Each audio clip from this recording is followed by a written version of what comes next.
Obra kwanti adwumadi so nie. Abadwafo se na da meka no, abrabɔ te sa akwantu.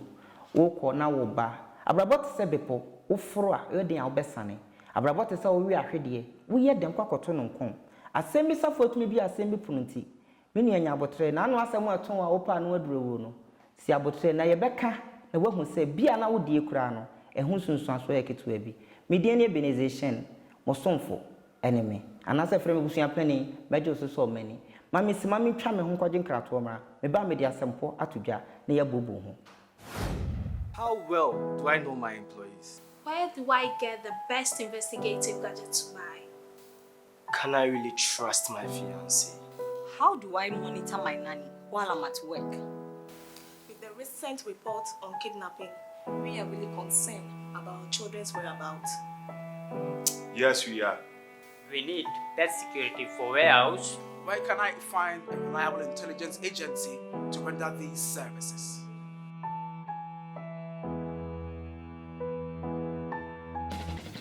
Now I'm rest assured of my baby's safety.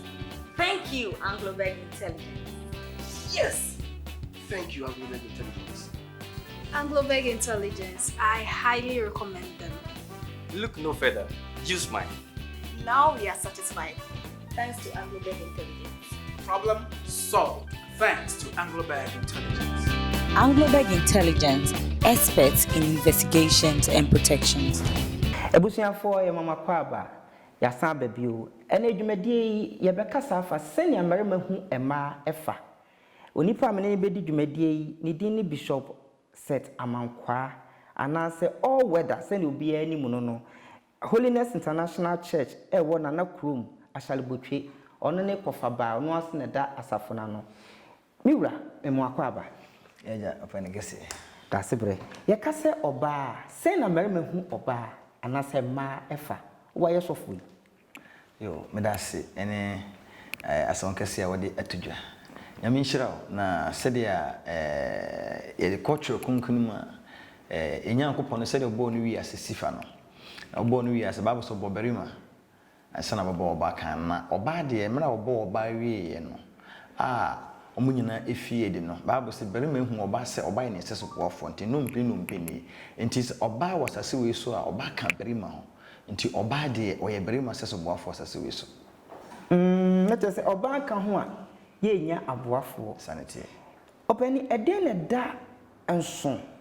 fi oba ne berima ho sanse o ka se boafo me yonko be ma tumi ye me boafo ya ne danso ewo oba ne oberima ho ene se on se ne wiase na yaba no oba de wasede ne se woni be ma ba betra na machiche abusua enti ono na oba be wo ede amon na efi ni menyina na obeboa wo oni masie nkwada tete so ati ase nuane nua anu ne a chese wo ye oba sede no so oba beboa ye ne ya ye oba tan miwura se oba de ne se oba tumi ye maame yeah ema ne yi oba be maame ne se maame esu a woda na di kire mofra bi ne se se ka se maame a e ka se maame a owo abusua mu ne se se ono no tumi etete eye emma nkwada isuban bi no o de kasade etini nkwada wo fi ko be ma de woni adaje osoro ya afane ne kantan na se ne se kan na se bibi sa okọ na afuom nti maame de wo de se ofi usuban ne se obete nkwada obedware nkwada obehwe wukunu ne ntade simu ne ntade hyemu ne nuane a odie obehwe no oseti bibi ama ne kama kasade oba na wabra wutimi amasaje no o daren bebi eso no wukunu eni age esu a efata che se ema na sa na usuban tie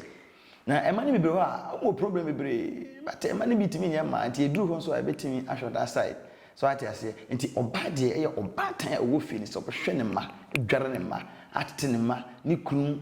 ando si yutumi kire ne se o me de ne re ando si fa woto ha bi ne se fa ha atade na we se yo sisi ama no utumi se nso si na edware je se oba pa ati ase oba pa no ne suban ne ye eno no we de oba pa ya twamadwen akosi kirosam si Abigail yoba no ho fe no wadwen pa ene ne se enye oba bia keke ne yoba ne mu oba otumi hwefie that's right enti miwura se oba ene hwe mofra na che se ye wo bibia ye fa fi ye maame no ho. That's right. Se oba tan. That's right. Wo ye sofu yi e de na wo kai se wo fa fi maame ho a wo de abobra aboa wo. Me hwe me maame kasa da o kasa kire ye. Se de obi na no a na o kan kasa de o se mamu ni di atam mamu wiawi ade no oto ye fo bebre enti eba se ye nkasa ye mmofra no yenimu kono ye yitimi dware mama bi ho mpa dware obatan so obatan ompa dware bako sei waso no percent ma boni mo na mfie sa enti ye nso de yi hunu se obatan na ye me mama batan na oye no otimi tete ye kama ye pa dware ye soro betwi ye sen yitimi ko nsuo ote ase otete ye me hu sa mpa ye mama bi ofie Sa se no ne papa kasa so obuade ye mama bi dwala bone pada pa ba na osiwo na otwen ne kunu a otene ne kunu table pono kama ama ye ni gye me sampa mama e wo fie dada ba pe ka papa ne ba no nkohia no e demirika gidigidi nti o ma ya dwe mu bie ya ma ye se enso ye nyiri ye so na ye den ene ye yire no mosote na che se ene ma no ne kane ma no sunsun ye ewom ene kora pa papa sunsun ye a wo ye sofu hu ene sei sunsun mi hu be ni se o kan Proverbs verse 31 verse 10 Bible say obapa hwan pa no benya ni kunu pa koma eden edi no so edan so ono tumi sori ahomachi ehwe ne ma siesie ne ma owo akoma pa ono tumi ma ne nkoa ne mfa adwuma eye enti obapa biara de osori ahomachi esiesie ne fie hwe ne ma ehwe ne kunu enti obapa eye oba ese owo tema ema ne ma watema ema ne kunu watema ma ne nkoa ono mote enti true kronkron ni mu no e wo se yehu ye ma ye mame no ma no se be ye mame no ma no ni sisters no ma no ma ba no itimi foro kronkron no ne mutimi dane ema papa wati ase ema papa edema omukunu eyi ewo fie ene ne ade sisi ya ekoso ese ema no be ne ma oma doso waso dan mu yepekunu yekunu ne ye kon atete is me try me ba me nchen a enya senketo a if you say bebre wo ho a se bebre wo ho a omo welefu omutimu cent kankan sabi bebre so wo a omo ntimi siesi omo fie se ne se mo siesi fie omutimi ensiesi fie wo sa entema be ma no so one da ho na odane Tunisia ye wona bi won fa Tunisia be ma ni chia ba ni chia na omo de moto na enda nti obia adasa because of nyema ekoso fie enye etenene ema ne bebre ho a omutimi nya ema pa ema mukunu ugure efi bi mu a ema bi kakasa bia ensem fata ema ne binum sabe ema ne binum kasa emunte bema so on krokro no hello baby darren baby honey no ma ho anyi ni to mo tuo mu baby no baby won twa ne nita ontimi na ne oba pa ma okunu de bi efio ejadem tututututu okonyo baby wa bonten na otimi krokro no hello baby de safa ntu ba ko meni me safa asa wafa no wo se okwa oma oseme ko meeting me ko program me yesei ochena sei bu se if you are done problem if you say onye obapa onye neatness ondwene ni kunu ho ne mampo no ma wo po onwe nkwada ne ho ena ma ena akodane a intimi sabe intimi nya ema ne bi intimi na ne ema papa ema ena ikunu ewfi so for we dey welcome asempa medase na chese etoda enye berima no na enye ne mu ye maame no na yenhwe ye ne ma bi yi yeah edase so for se oba be yo ba pasene awo ka etoda na berima nso wo mwa bi adeboa no. that's right why so for you ni adaje aso for the mense mu ni adaje kra na we ko na telephone call say susu ani so wo yire ne me a so for wonyi ne se me nso memu ne mu na kakra enti wo ye so for den na oba ya aboa oba sena me ya bo oba ne se oba de onya be ya oba pa so ohu kun business ohu kun anamotu ekwan ya okunu faso etutu ni niema so ohu so ohu kun ye tight connection ye good most of time ya problem ba ko ya ehye awade asini say almost start a relationship na omo ntimi ntuto mu niema yi enti time na fere omo be ya awalefo awie no na problem edom ntem na wo de be hye awade ase bia no ena eka ho ha se fapem a wo de hye ase na wo fapem a wo de hye ase no ɛno ne ade ba ko ɛha ɛma ne mema bebree awo ɛyɛ mu relationship anasa ma wade it most of time no o hye awade bi asa na o hye ayankofa bi ase a mo ma fapem ntintin what I said ebia na be ma no onye fresbo oba na ye fresbo wantimi amma ansua ne de no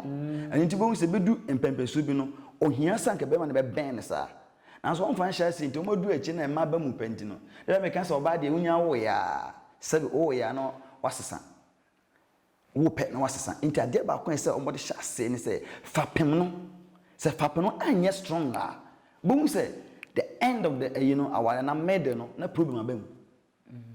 problem nya abam pebu se na we ntine yonko ase we ntine yonko ko ma hyehyɛ ade ne yi ko de we ameme na me de hyehyɛ meme de no se wawo ya wo 5 ya panta fum a e wo ma 5 sofo e beba ho beba be tie ma fo sofo awaresem ebusuafo ye be twa ye ho sema na yaba ye de nkrato sofo awaresem no nti mesa ba bio me da ase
Ejanom ye mama kwa abadwumade no so bio na ye kasafa sania marama hu oba efa abusua dwumade won wa asom asenti tru Global Intelligence won na dwumade bia fa ahwehwe ne atetateta hwehwemu bia wo de fa won so security de e won adutwam ye kasafa ma ne mema ho bebu ani kun kan no krenkyere no wo de fa Global won bebo modin ase behwemu hu no kuda bia wom e de ama wo adwumamu na sikasem bi atochema wo de fa beda won Jumadie fellow detergent won na asoma se no kwase matade e matade dada so medi see ye hwese ani ate se fito bomodin a ebia na mu fellow de odisi wo niam ani da hokukuku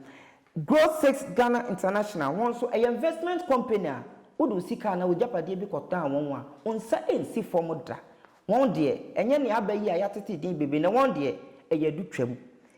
Yada Roofing won so edan so body enchanse de body dan so de no kwasamiwura bomodin abeda won onye dede nanso won niam a de body dan so de enye ne awato akwasa akoto bio emfiansia ne da so gina na mu ka chese guarantee a ye de ma se won niam enye ne amafo eniam papa AB Productions ene mfoni a wo hwe won so okura mu dedenden dwumakura me bo won din nyina wo hwe a won din ne won contact enam dwumadie ase ne bia wo behu won enye biato me da se sofo ya san ba bio na ye kasafa sofo no sofo mame aware de ehu o sofo mame de papa e de ne ma sofo mame de wakoma sofo oboye me da se papa asema be sofo de me san ye counselor me mankrofo eni jiwo ababom sana me so nyame de ato makoma so na edi kan kan bat wani oba na yehu mema yehu emasen I won't say that most of the time, na ye mema no. You problem bebre. Be me bia uye tire. Itire na wo ye ne tise one mawutin anye eti papa. The end of the day no bo so fie ai basa. Ko be ma wona se o chichiri fie ni yi. Enti wo chichiri fie ni yi a bia be basa. Na me de me yire eye example kakra e kire. Eye ahwefo ne etifo. Na ne nti amunti asem wo yi pa yi mame. Aye me Bishop John Setaman kwa mo me abante amesisu a mafanya me adwuma na ade ampese wiase nyinete ne se se ukuhu oba ye nware oba wote ne 777 ne to ne nufu ana ne kokko bi wote ase but ye ware oba wote character ne suban se suban wanhwe ware oba wote suban a obeti the end of the day no untimi fa ne nkowie mobɛpem na wobɛgya ne hɔ ɔno nso ne Nyankopɔn so ɛde ɛmpɛ ɛno nti sɛ wonyanya ɔbaa saa nea wankasa wakoma pɛ na wokɔfa no wie a afei de wo bɛrima no a woyɛ efie no adeɛ sɛ woyɛ ni wobɛto bo ase ama ɔbaa no nneɛma a wompɛ na ɛyɛ sɛ wɔyɛ etia wo fie hɔ wɔte aseɛ sɛ wonya de saa nneɛma wo etu n'anim we mimpɛ na afei wo ne hyɛ aseɛ ɛde start ablabɔ no a wobɛtumi akɔ wie me medi kan ka kyɛ me yere sɛ mempɛ nnamfofa mempɛ kasa bebree a yɛ kasa ofie me yɛ na wompa ɔhɔ aka kyɛ me na yɛntwa so wopɛ ne saa wobɛtumi atena wo sɛ an maka wo nyina gye de onim enti bɛrima bi a wobɛbɛware no pɛ sɛ ohu ɔba a waware no ɛwɔ so make sure sɛ ɔmo ɔba no hu wo particular no nso ohu no wonya hu no wie asan wawie wobɛtumi atena awade akosi awieyɛ because number 1 ɔyere kyɛ ne sɛ wontwi ne se 2 times kyɛ ne sɛ na motom ɔma ne mfu kyɛ ne sɛ under kending ɛhɔ ne hɔ no wote aseɛ wobɛtumi ahwɛ hɔ yie ti sɛ wotumi tenetene wɔda kwan so na ɛda ne tirim a wawie no mama bebree problem mu fesi sɛ ɔkɔfo ɔba a ɔmpɛ dwareɛ sɔfo ma mentwa wa no ha na mentwa nsɛm na wo kasa no ka sɛ ɛyɛ amema kɔfa ɔba ɔfa ne no ho ɔfa ɔfa ne sabi ɛto ni adeɛ kyi sɔfo wo sɛ adeɛ ɛfɛ nso ne yɛtɔ adeɛ ɛfɛ ne ma no boɔ adeɛ ɛfɛ ne ebisa no boɔ enti sɛ mekɔ akɔfa na sɛ suban no nko ɛyɛ ana ɛnhyɛ da menka sɛ ndi mu edi mu na mu sɛ manhwɛ papa yi a me nso mani bɛgye ho ya mede bɛtɔ atɔdwa yi a na mekɔtɔ deɛ Proverbs can say sɛ ahofa yɛ huhu deɛ ɔn sɛ de bi yɛ fɛ bia ɛnya sɛ pɛ ana edum pɛ ɛde na esie na wo kra yɛn afirim so kɔle ɔba wɔte ne 20 a ebedu bɛ ne to no bɛ mmerɛ sɛ ne gyina so first no because na wo pɛ when gyina no ɛto we deɛ but the end of the day na wɔn a wo minu miɛnsa na ɛto na yɛden ahyɛ ase ɛba fam ɛhɔ no na okɔn yɛden ɛhyɛ ase free ɔba na kɔpɛ ne to esi so okɔ ware ɔba wɔte ne nufu nti na ware na because ebedu baabi no ɔbɛwo mo na wɔwo na nkra no twi nufu no na yɛden ɛrudi so ba fam nti Bible sɛ ahofɛ sɛ ɛyɛ huhu deɛ wɔte ase nti ɛne na ma ɛha mɛma bebree opade a ade de mepɛ ne to mepɛ ne kɔkɔ ne sɛ but ade so ɔpɛ so ntumi hande ne yie the secret ne no ɔntumi hande ade ne yie na ade na asɛ na fide wosan pia ɛto baabi ɛne nti na wɔsɛ bɛma bia wopɛ ɔba na akyiri fia sɛ wopɛ ɔba papa na akyiri fia sɛ pɔba wo suban wɔte ase bonyame mpaye na wura busuam pɔba ɔyɛ na ɔwo suban ɔba papa ɔba odi ne ho ni wohwɛ ne moyere wohwɛ ne se sɛ osiesie no ɔba ebu hɔ asɛbsɛbe obu ne nsɛm po a na wɔgya ato den atenka bɛte ayera de was man bebre esu bebre etete na so mu ni so there's a problem many be problem no so sɛbe ɔkɔda a ɔntwini sinto home na bɛma no nti da bia Tunisia na no moda so for me dase Tunisia hɔ yi sɛ kuro bi din so di ade Tunisia yɛ so for yɛ dase so for okasɛmu no ne ɛme dɛne suban penefo se to mate se nyinsen we den ye beda ne ho adi so for wonyi ne se wo ne nipa na etena no yesua ne suo no susua yesu enti biribi na wo mpa me nua no mema ye wabonten beje de se e wose ye ma ne hu nia ye pɛ ne nia ye mpɛ na ye bomoden se ye besua won abusua enye ne nyina na onipa a wona na tere no behu onipa te se bodojo wan kusekusa no a ebehye so for kasa se ne mɔre emore minua ma oba ne hu nia opɛ ne nia be opɛ ne tenten opɛ ne tietia na mu wan ka ankyerɛ no a Tunisia ya working gye mu a muni Tunisia so obi a so for so obi abeda de na chi bɛkyerɛ ne yo na chi kyerɛ mo yo de mu de mo to na enti mesrɛw e ma ne nkoye Tunisia na mu ba ye ka bo mu ya friend sɛ so for eni ene kyerɛ sɛ ho minua wa wo tie dwumadi wo bɛhwɛ ne wa yɛ saa de amaye so for we de mpanifo sɛ tontonte yetete abetie na ne cha no so for ade na ma okoma bo wo yire ho se bebia wo ko bia no wo kai wo yire esan se e wo se ye hu nie nti a e wo se me ame nware ye me hwe ne de bia meko bia me hu se e wo se me ba fie me yire nti that's niema me be ma ware me yire niema me yire me ni gye ne ho me pɛ na asɛm ni oyo ba bia me meda sore no na wani bibia wie a me tisi me table ho atwen me ti me bo wie ya ene ma tin so gu me body no so na yese me na me kɔ no na me kɔ so make sure say wa be gya me kwan oh ha no afro hello baby I love you okay everything's okay I say yes nti e ba sam pa ma adwene pokwa nkɔ ba bia bio nti mus oba we odwe me ho What you say? Bible say oba pa de won be ne bo den. Oba pa ne ne a odwe ni kunu ne ma ho. What you say? Emfa ne nya be man po be den obeye no. He be man ye ndem po oh darling baby. Oh yeah, are you okay? I say be man afom no mpo no otimi fa ni kus I'm sorry. Me na me ya fa che me. Ko ni misampa o hye beri man ase. Oba bia hye oba ma ase. But the man no pese me man den emu oba hye o ma ase. Sofo ma mentwam ha. Oba mpese be ma be hye na ase be ma pese oba be hye na. Sofo wonyi ne se to da. E me ma no so dua bododo. We de me nua no ma. Me de ma no aye pasere ka eka bia mam. E to da ne me ma no so dua bododo. Eno kre. Wo yira fret oya wo so frefre me dodo. Minim papa bia o se ne ye friend dodo nti okọ adwuma kwa na wadum no phone. Enti se ne awu ken to fo to da na enye ma no so ne dua bododo. To da na me ma so ye dua bo. Kese sofo waba dem. Na me fa ne se kofi wusu amete hayi. Na sofo oba ye dwale bi mmom. Won so pese okosi nanim. E to da na ma me be den na waje. Won bi so na to da so na esini na wo kwanu kese sofo ayi na na ya bo no nkoro kakra na ohema so tumi tietia na chache mu na wo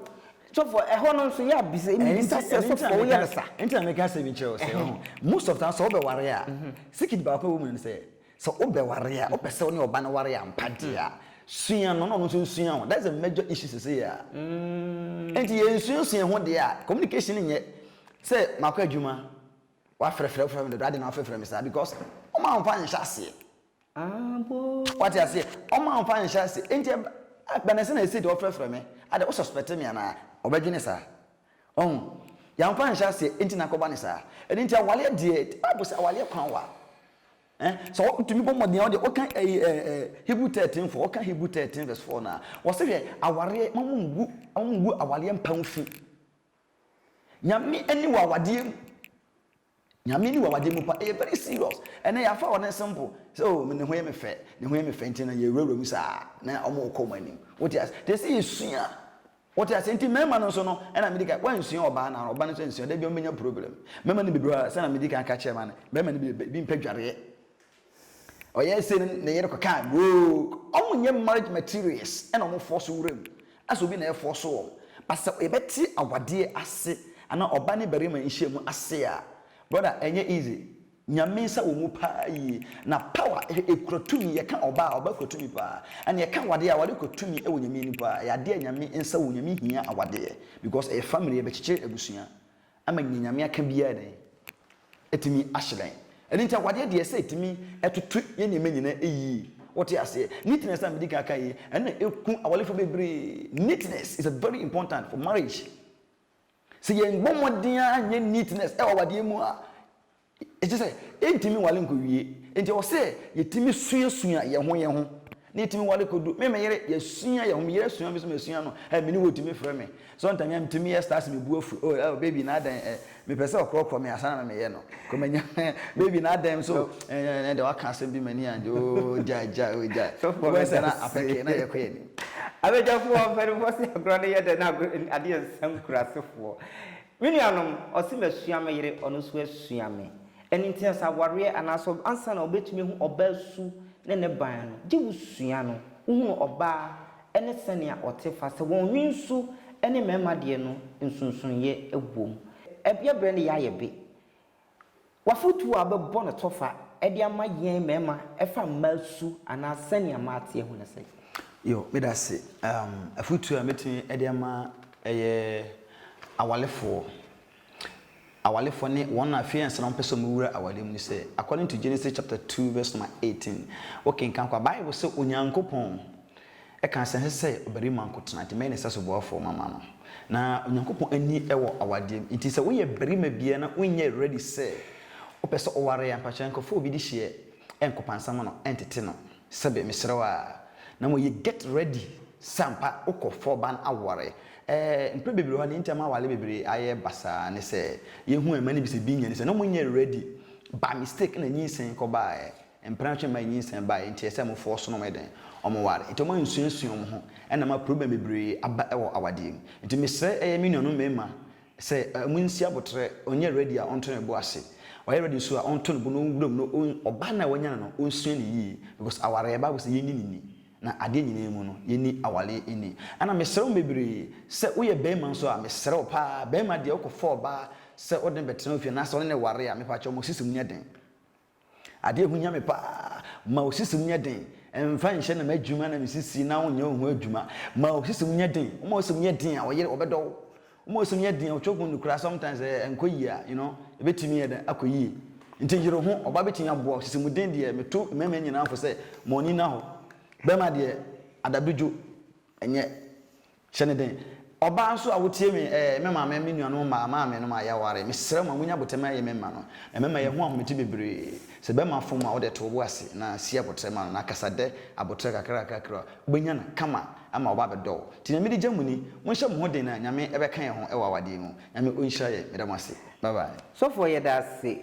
o se bere ma bomodin ama otadua mu enye den yampa adabrijo yenuano ma wedie yedase yebepeda pa na oba so abekire senia wohunu bema efa empenefo se agro no eye aye bekire se yembre no ekọ ebusuafo dwumadie wonwa eso masene emadwumadie eba wopuna no Anglo-Beg Intelligence won de yeka ahwehwe ne hwehwe mu bambo ne ho dwumadie nyina medical kase fa beda won na won de wote se asorobo a wofa no yonko kotokoro nka soro da wo behwe se obi bia bekoyi edi ama fellow detergent won so na ahwema matade ahyemi eni dada no aye foforo kora me dia betena wanimu a ohwemi Grosses Ghana investment won so yakase ejapade edi eja wo investment paade sankrofo enko anja wachi wodi wusika na so ejapade koja wo benya wo faso buturo bebre a ebi enyira no kwasem yada roofing won so de edan so bone ma de bone nyina fa bedan won medan wo eho ba bie ye de koma won enkwasem ne won de boss wo no enfie du numni eda ye foforo sa enwe na achi ne ho akoba bia ye je ubomoden akoto ne ma won ho a enfie nsia warranty ye de bema na wa be kwasa bema won mo ebusuabo AB Productions ina hwese dwumadie nyina mfoni a wohui sankrofo yi ena hweman baaye adofo wede bi na wo ye traditional marriage and as a friend engagement a year what you to suffer on ubenya phone ne fe in phones wo biara emma some of na show ma sene madwumadie medebrewo mo sonfo organization mediane ebusua pani freme sana menje osese wo mani da foforo e besen hia biu medase